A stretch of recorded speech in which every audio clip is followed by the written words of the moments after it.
Kanina naglabas ng video message ha. Oh, Si sino? Pangulo Si ba? PBBM.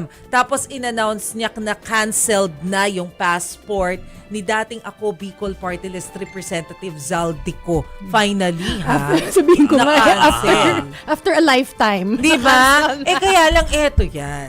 Canceled ang passport. Okay. Di ba? So, hindi naman ibig sabihin na maibabalik siya dito sa Pilipinas. Kasi kailangan mo pang makipag-coordinate sa Interpol. Siyempre. Kailangan ma-issuehan ng red notice. O kaya kailangan siyang maipa-deport kung halimbawa meron siya mga violations sa mga immigration laws.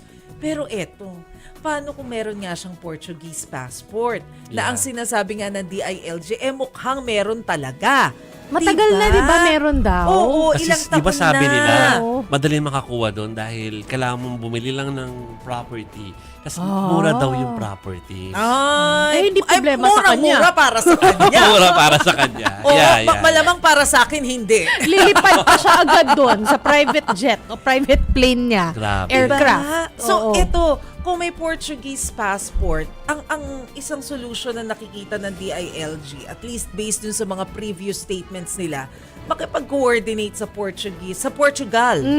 Diba? Sa gobyerno nun, para ang mangyari, yung parang nangyari kay Arnie Teves. Oo. Na wala tayong extradition treaty sa Sa Timor-Leste, Timor-Leste, pero dahil nakipag-coordinate, natukoy yung eksaktong lugar kung nasan Yes. si Arnie Teves. Yes. So, nag-hope ang gobyerno ng Pilipinas na baka pwedeng ganun yung mangyari.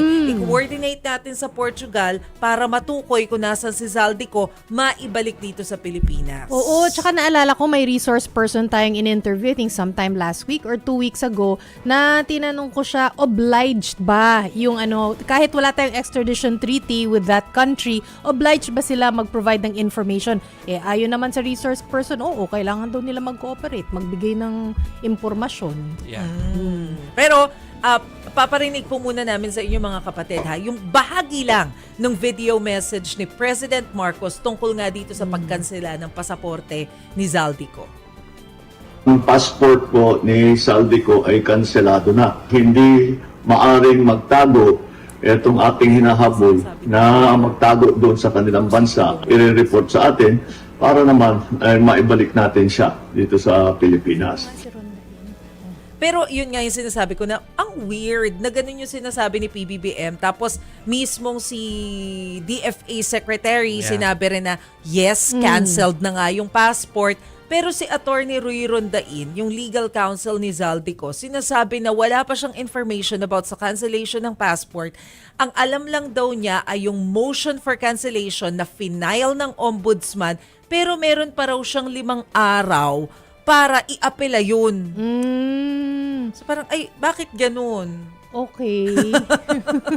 Pero syempre tayong lahat, hinuhope natin na hindi, dapat canceled din. Dapat nga matagal nang canceled Pero kung meron pa siyang 5 araw na apela, so ano yun? So sa ngayon, canceled, parang ganun.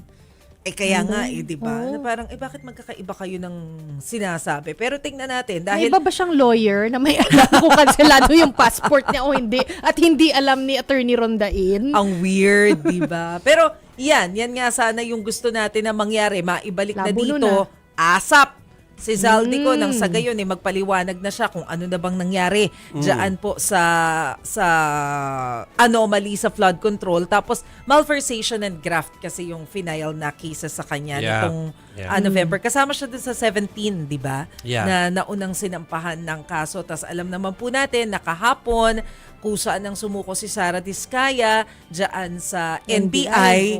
Although wala pa ring arrest warrant hanggang ngayon. Pero nandun pa siyang Pero hanggang ngayon, nandun pa no? rin Oo. Inano pa nga sinabi pa nga ni PBBM din dun sa video message niya kanina. So, let's see. Yes, let's see.